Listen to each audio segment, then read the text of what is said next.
So, good morning, everybody. Today I'm going to review TNA Genesis, and I also want to mention that I am a fan of AEW, but it's always important to look at other professional wrestling shows. And I've kind of said with like the direction of AEW, it's really gotten to a point with me where I kind of feel that I'm just not a fan of professional. I'm not a fan of a company anymore. I'm just a fan of professional wrestling in general, and I just really, really am excited for the show and what they were able to produce. I also feel that it was important to watch Genesis because one of the big things with Genesis is that they just went on television a few days ago, so it makes sense to kind of say like, hey, let's give them a chance, really. And then the other issue with TNA wrestling is that ultimately tonight was like Collision. It was a taping, and Hobbs is leaving the AEW company, really. So why do I want to watch Hobbs leave the company when they've not treated him well? And then also too, why would I watch a Collision show? It would make sense to watch a $40 pay per view.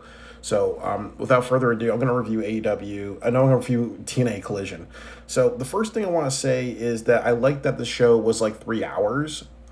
If this was AEW, this would be like 5 hours. The next thing I would say is that I'm happy that the Righteous was featured, because a lot of times, what do you see in AEW? And I'm going to do compare and contrast really, but what do you see in AEW? That a lot of times they sign a bunch of teams and a bunch of people, and they're not really featured that well. Like with Paige, when she got signed after Grand Slam, I don't remember seeing a lot of pay-per-views with her. You have to hit the ground running with people. Like with the Rascals, are they going to be on TNA, Revolution, Dynasty, and a few other shows? So it's good that they're featuring people that they just hired, really. So the first match was Rick Swann versus AJ Francis. One thing I also like about TNA wrestling is that they're mentioning why these people are fighting, because one of the big problems with AEW, sometimes they throw a lot of matches together, or when people are coming down to the ring, you really don't say, there's no like recap of why they're fighting, really. And this is also very important because it's like most people haven't been watching for over 10 years, so why are these two people beefing or things like that. The match went like this. That AJ Francis is a glory hog, and then also Rick Swann got so mad with AJ Francis that he took his son's album and he just ruined it in the middle of the ring. So there were some spots that I liked in this match. Rick Swann does a second rope flip dive. AJ Francis grabs him by the throat and throws Rick out of the ring. And I also appreciate this because AJ Francis is a big motherfucker, really. So we're kind of doing this thing that AEW lacks in. You see this really, really big guy, and it's kind of like hey, why is this big guy being losing to Orange Cassidy or something like that? Here in TNA wrestling, Rick Swann has to do a lot of shit to have an advantage on AJ Francis. So they feature their big guys very well with this. I really appreciate this. AJ Francis grabs Rick Swann by the throat and throws him out of the ring. Swann does flips into a cutter. He does a second rope 450. AJ Francis does a TFL Styles Clash. And he got a lot of heel kick heat after the Styles Clash. Maybe we see AJ Francis versus AJ Styles. Swann counters with a Canadian Destroyer. AJ Francis wins with a down payment choke slam. This was a great match between a high flyer and a big man. It really told the story that because AJ Francis is way bigger, it takes a lot of damage to take him out. They mentioned that Rick Swann is a former TNA champion, so it makes a lot of sense that he would have a lot of endurance against AJ Francis. There weren't a lot of near falls, and AJ Francis was allowed to do offense and take offense as a big man. I've not seen anything like this in AEW. There's a lot more logic into this match. I do have my laptop, so I did type up a bunch of notes.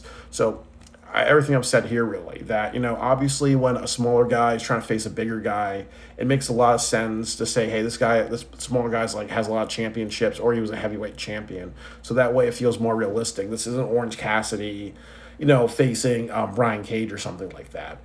They had an interview with Mike Santana.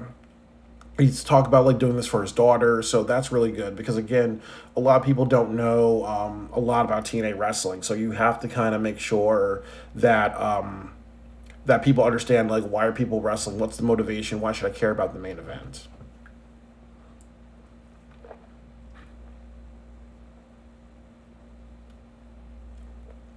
Pabst Blue Ribbon, bitches. Next match was Elijah and Mustafa Ali. I really felt that this was the worst match of the night. First of all, Elijah. There's a couple of recaps of Elijah, and the issue is that Elijah keeps embarrassing Mustafa Ali, like dragging by a horse and other things like that. There's some moves that I liked in this match.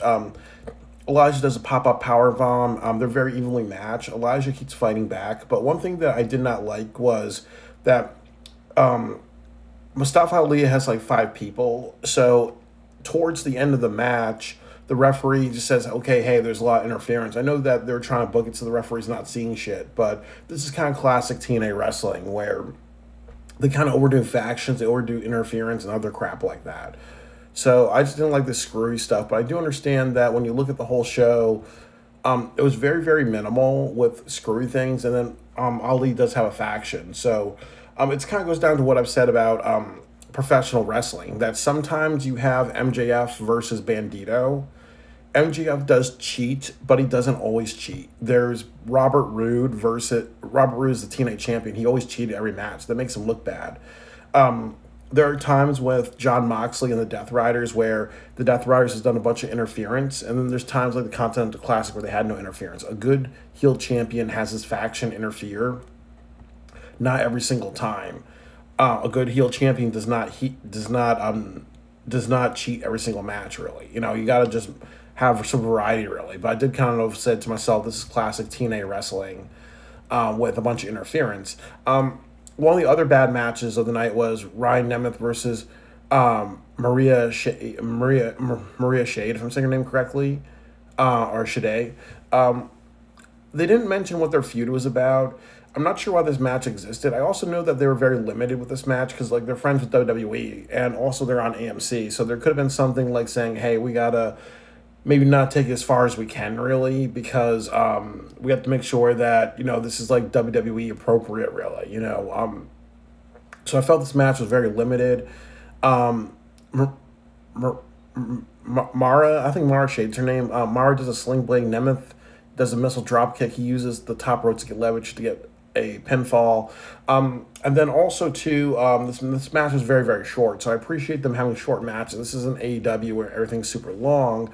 But the problem is, as I said before, I think that they need to get rid of intergender matches. I think that if they are like WWE doesn't like this or AMC doesn't like this, they have to say, hey, just don't even have it in the first place. Change your matches or cancel this match because it doesn't really matter. But it really felt like they wanted to do more, but they were cut. The next match is Ling Yi Lee versus Zaraya from NXT.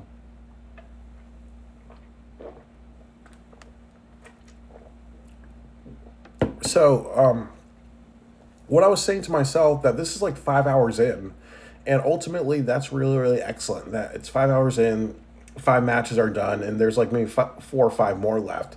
If this was AEW, this would be like 3 matches and 6 or 7 left.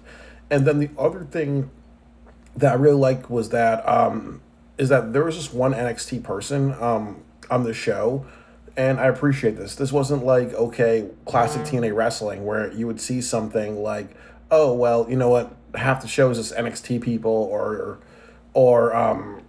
they would have New Japan people in early days of TNA or Ring of Honor people. This is just mostly TNA people.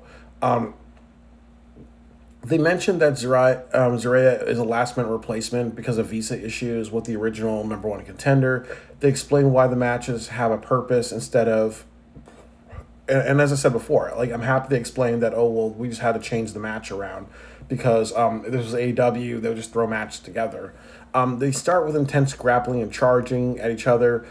And this is good because this is good storytelling. You're showing that Zaraya is a powerhouse because, again, this is like the first time a lot of people are tuning into TNA wrestling.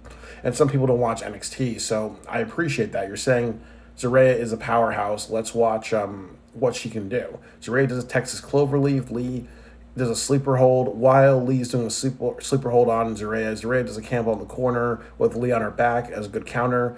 Zaraya does a belly-to-belly suplex on the ring apron. Tornado facebuster. Gets a cover that would have been a 3 count, but the referee gets knocked down and 2 tag teams start fighting in the middle of the ring. So that's kind of where I just didn't like this too, because once again, you had 2 screw finishes in a row. I'm not really a fan of like like they had like two tag teams like just fight each other, so it kind of took away from the two people in the ring. Like honestly, Zaraya had a really good showing tonight, but I did think that again they were trying to make her look strong by saying, "Hey, she lost because of screwy stuff." But I think in a way, what happened was it just got to a point where they were actually taking too much away from her. If it was like the Undertaker versus Jeff Hardy, if you had, the corporation and other people interfere in that match, it takes away from Jeff Hardy fighting back the Undertaker. Like sometimes when you have a new wrestler, you have a wrestler that's trying to elevate themselves. You can't just have multiple people in the ring or whatever. It's almost like, Bandito, who's done a lot of great stuff in AEW. Imagine if it was Bandito versus MJF, and then you had Sammy Guevara and Hechicero or Mordos interfere and just fuck up things. It takes away, and I felt this took away from Zaraya. The next thing is that I appreciate this match because Zaraya was doing a bunch of powerhouse moves, and it really showed that, she's just a really, really big bad bitch, really. After the match, they do a promo, and there's a lot of emphasis on Nick Nemeth being the referee because they were showing like Santana and Kaz.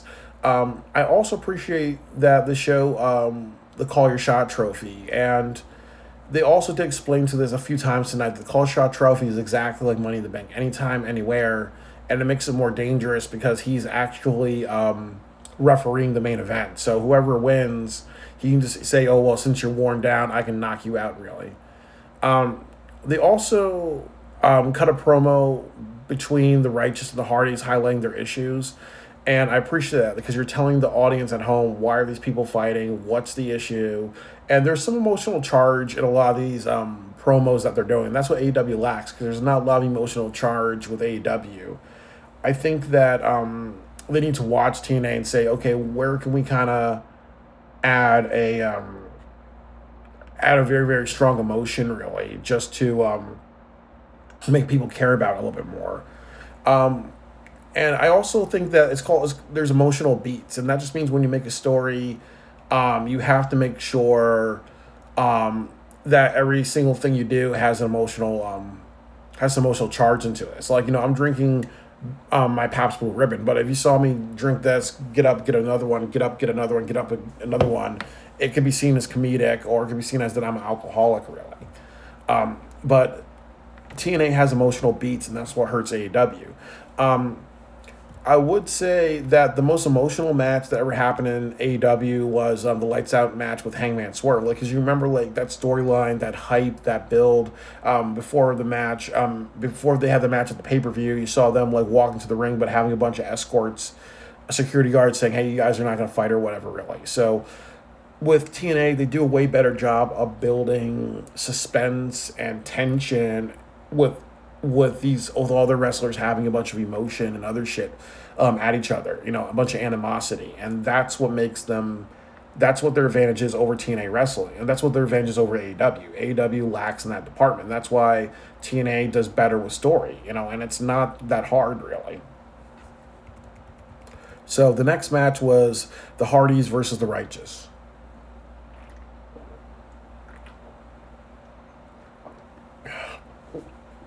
God damn it. This white trash Pabst Blue Ribbon, delicious. I've been to the Pabst factory in Milwaukee, I believe. Really, really great stuff. The Hardys versus the Righteous. I'm happy they announced that this is a regular match. And I appreciate this as well from TNA Wrestling. They only had one hardcore match on the show. Again, this was AEW. It will be multiple ones, so this is an advantage because how does your main event that's a hardcore match stand out when you have other like hardcore shit on the show? Really, the other thing that I like about it is that they did a bunch of fighting in the ringside area. It made sense because the Righteous went a little too far with the Hardys a few days ago, so I appreciate the continuity. The other thing is that they did what AEW lacks, and which is that you saw a bunch of people fight and do a bunch of shit before the bell rung. If this was AEW, the bell would ring, they would do shit outside the arena, they would do shit in the crowd, then they'd go back and have the match, really. And you're asking yourself, why isn't there a 10 count? Why isn't there a no contest, really? So there's a lot of logic. There's a lot of logic in this, and I appreciate that. Um, the Righteous does a twist of fate and Swanton bomb. They steal their finish. They steal their finishers. Dutch does a senton. He misses. He hits the ringside area that had to hurt. I did not like the ending when Vincent was just in the ring, and then Dutch grabs the microphone and says, "This is what we want. We want to hurt." And I interpret it as like a masochistic type of thing. And I'm like, why are you saying that? That makes no sense, really.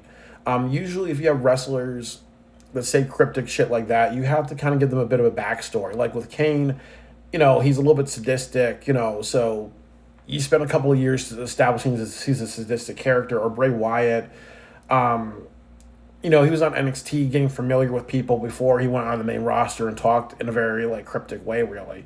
I've kind of criticized John Moxley, like the whole entire Death Rider thing. He started talking in a very like Bray Wyatt wannabe type of way, really. So it's almost like when you have characters say shit like this, please, maybe not the first pay-per-view that a lot of people are watching in a long time, really. Maybe not after your first show, somebody needs to say shit like that, because it's kind of like, where's Dutch coming from? Like, Dutch and Vincent, they have really great gimmicks, so I really just hope that this is not like a burial or anything like that. The second best match of the night, I like AJ Francis, and I like AJ Francis and Rick Swann the best. But this is like the second best match of the night, or maybe it is the best match of the night in my opinion, really. But I would say like maybe this is a little bit okay. This triple threat was like the best match. AJ Francis, Rick Swann was my second favorite match of the night. So it's Joe Hendry, Moose, and Cedric Alexander. They explained that Leon Slater cannot be at the show in Dallas because of travel issues. And they also mentioned that he was wrestling on SmackDown. So I don't feel that this is something like, oh, well, you know what, the WWE just wined and dined him, so he's not going to Dallas or whatever. I do feel like that he's not he's not like, just flaking on pay-per-view. I feel like, it was a legitimate travel issue. The other thing that I will say about this is that they confused me a little bit, because I think they said that this was a X Division contendership match, but I'm not sure if that's true or not. So if it is X Division contendership match, you have to announce that, or a future opportunity, you have to announce that. Like, this is the number one contendership for the X Division title. They didn't do that. The other thing, too, is that with Leon Slater, they mentioned that he is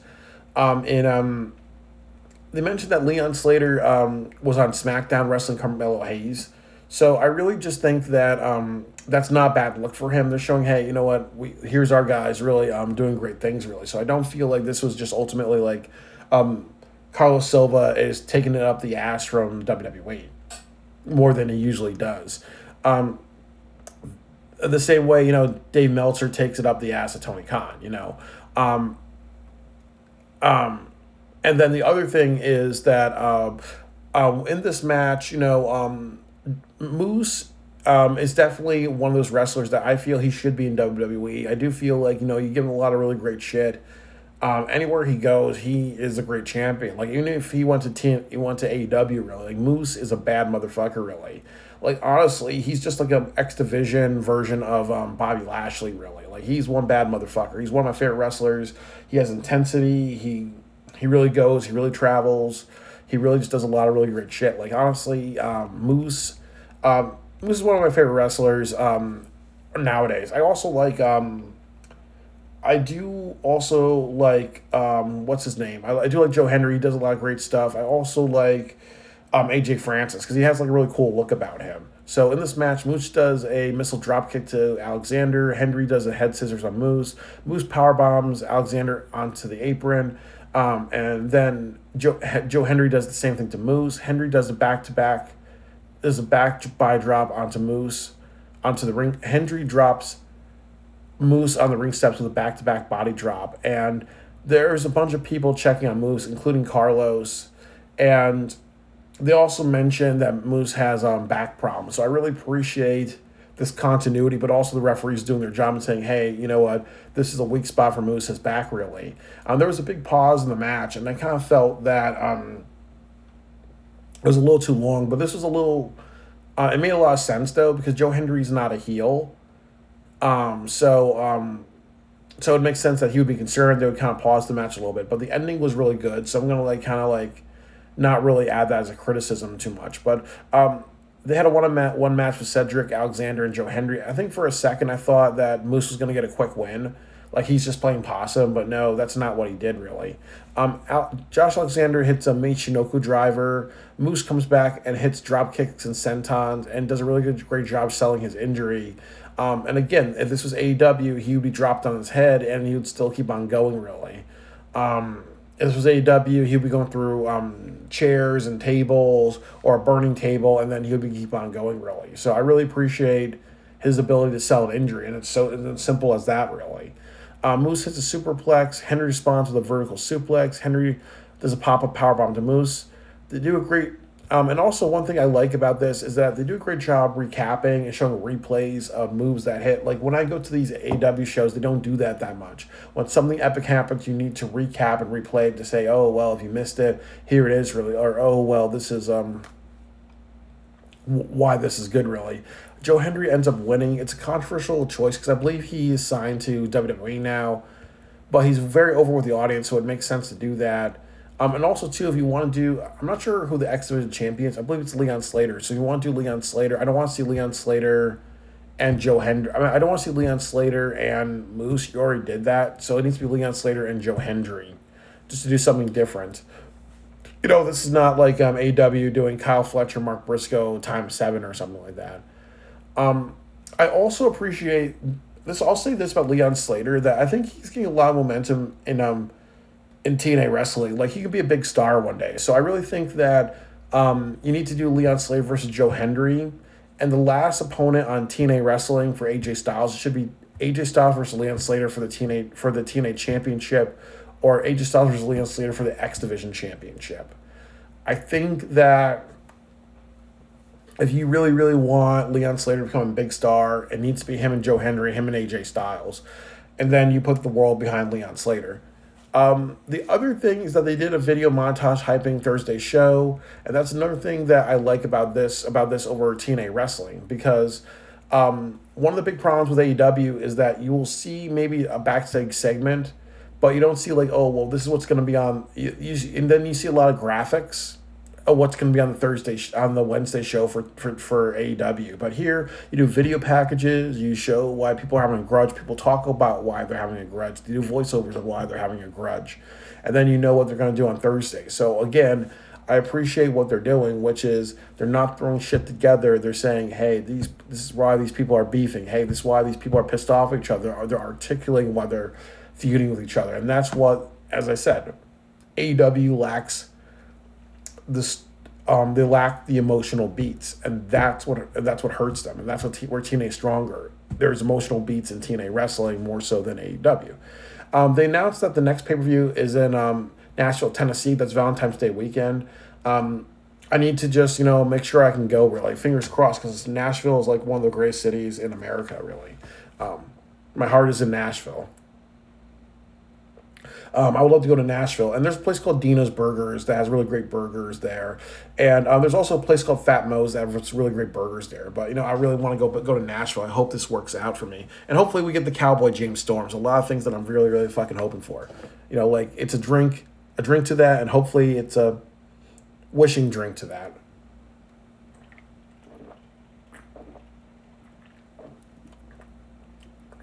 Charles Bukowski is a famous writer, but he always drank beer during his poetry sessions, And I'm not endorsed by Pabst Blue Ribbon. I just like Pabst Blue Ribbon bitches.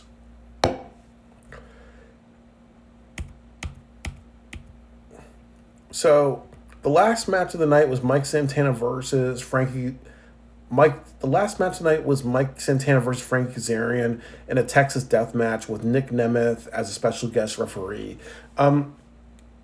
Unfortunately, I really did not like this match. I felt that this was kind of like a PG version of a Texas death match. I felt that this was a WWE, you can't do this on television type of match, really. And honestly, AEW has raised the standard, but I do understand that, there's a difference. There's AEW and then there's Combat Zone Wrestling. In Combat Zone Wrestling, You have wrestlers like Wife Beater, I believe his name was, or other wrestlers that died that retired when they're 25 or in their mid 20s. And then you have some people who've died in their 40s because they take shit too far. There's AEW where they take things very far. It's very bloody and gory and it shocks people. But they know that their audience is at edgy TV 14. But they also deal with people doing things that can potentially injure them for life, really. But then there is TNA wrestling, where I think, as I said, Carlos Silva sucks. Carlos Silva, he really he needs to make WWE happy. Really, I understand his hands are tied, and I want to say that there's ups and downs with Carlos Silva. There's ups and downs with Tony Khan. There's ups and downs with Triple H. There's ups and downs with Hiroshi Tanahashi. Really, so.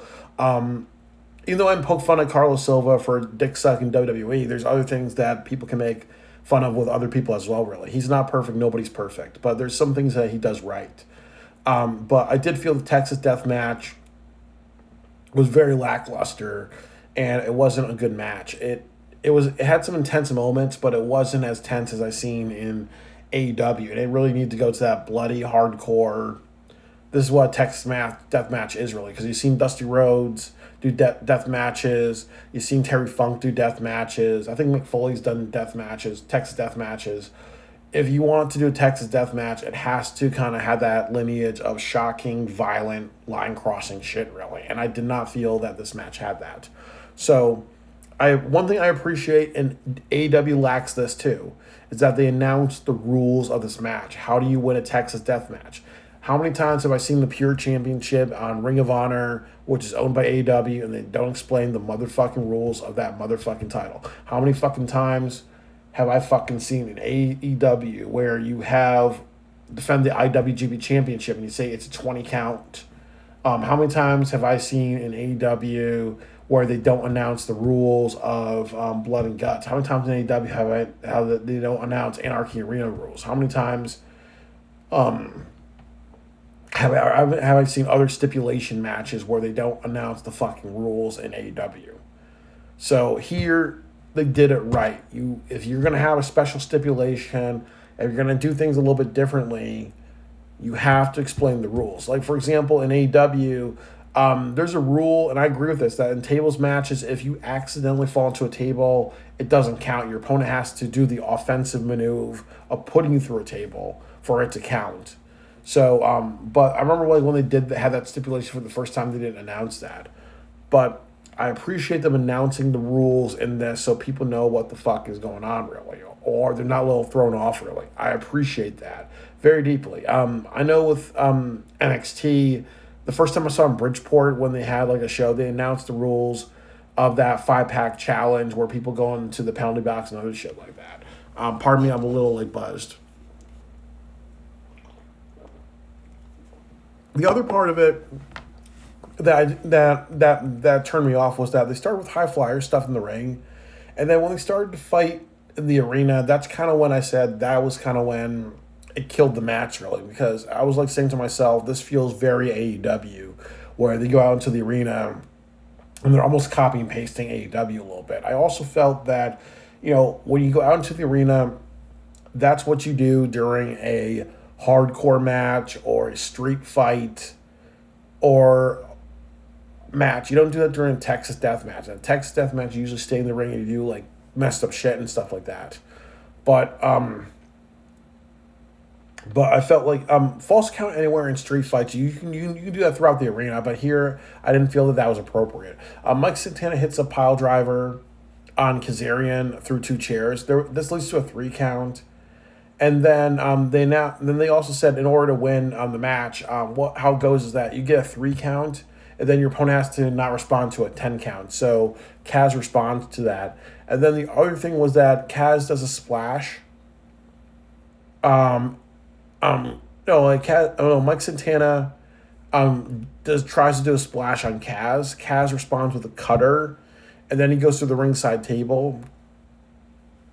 And then what happens is that Mike Santana goes close to 10 count, but he doesn't get counted out. He goes close to 10 count, but he prevails.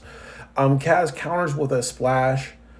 It is definitely bad because then at the end of the match, What happens is Mike Santana hits at the end of the match. Mike Santana hits Kaz with a baseball bat, and then a Falcon Arrow, and then he climbs a 20-foot ladder and splashes him through a table. Kaz gets a 2 count, and this is a little, stupid in a way because you're telling me that Mike Santana hit a pile driver. Mike Santana. Sorry, guys. You're telling me that Mike Santana took Kaz and he did a pile driver through 2 chairs, and then Kaz gets pinned, and then he gets to a 9 count. You're telling me that Mike Santana gets hit by a cutter, and then goes through a table, he gets pinned, and he goes to a 9 count. Now you're telling me that Mike Santana gets hit with a barbed wire bat. He gets hit with a barbed wire bat. He gets hit with a Falcon Arrow, and then Mike Santana climbs a 20-foot ladder and hits Cass, sending him through a table, and then Cass gets a 2 count. Like, this does feel very AEW. Like, that does not make any sense. To quote Johnny Cochran in his Chewbacca defense. So Mike Santana wraps barbed wire around his arm and he hits Cass with a discus clothesline, and then Cass loses to a 10 count, and Mike Santana retains her. Like, again, I think they just had to write everything out on paper. This is how we're gonna do all this shit, really. And then they need to say that's kind of unrealistic, really. We need to kind of just say, okay, what should have been the spot takeout, the spot with the ladder, that should have been the one to cause Kaz the ending, really. But for him to lose it this way instead of going through a table and ladder, that's kind of ridiculous.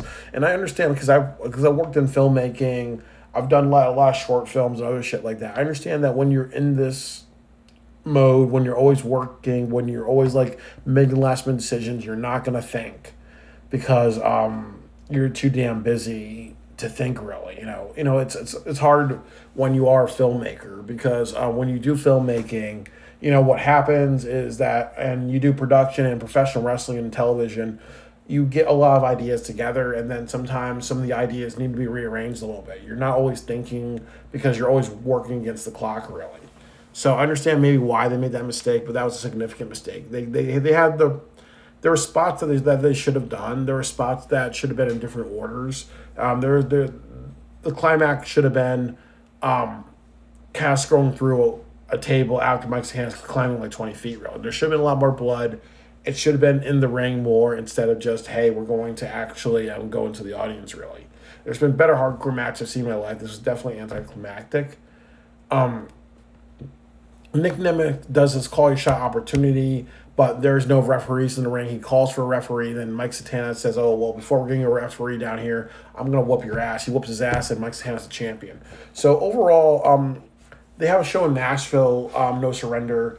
I want to go bad like a motherfucker because I love Nashville. But if I was to go, if I had all the money in the world and I was to go based on the show, really, and based on what I saw tonight, I would say yes. I think TNA Genesis, if I was to give it a rating, I would say that it was an 8 out of 10 for me. I think that this was a really great show. It did a lot of great things.